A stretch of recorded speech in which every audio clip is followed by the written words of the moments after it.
عرفت بحكاية الكلب اللي طلع ترند اليومين دول؟ ما عرفتش؟ طب تعالى هحكي لك.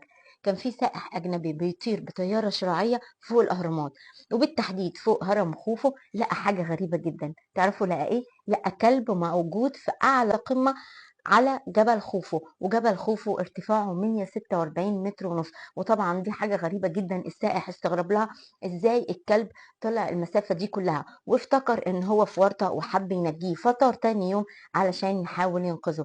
لقى ايه؟ لقى حاجة غريبة جدا، ان الكلب نزل لوحده. ومن الواضح ان الكلاب في منطقة الاهرامات متعودة تطلع الهرم وتنزل تاني لوحدها، علشان تعرفوا ان الكلاب البلدي من اذكى كلاب العالم.